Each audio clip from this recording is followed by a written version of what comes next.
Hello, I'm Chef Troy Breger with Pennsylvania College of Technology in Williamsport, Pennsylvania, in Lejeune Chef Restaurant. And this is George Gerba, one of our first-year students on our culinary arts program. And we're going to demonstrate a bananas foster for you today.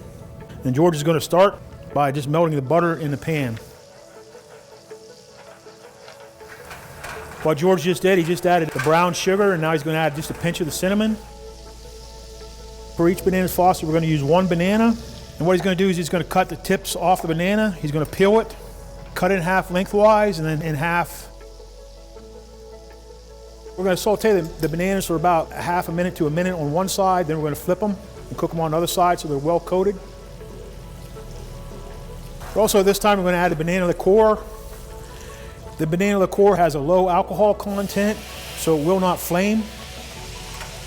George is now going to flip the bananas once more. Then he's going to reduce the heat and add his rum, which has a high alcohol content, and then that'll be the flambe. Turn it back on, tilt in the pan slightly, and there's your flame.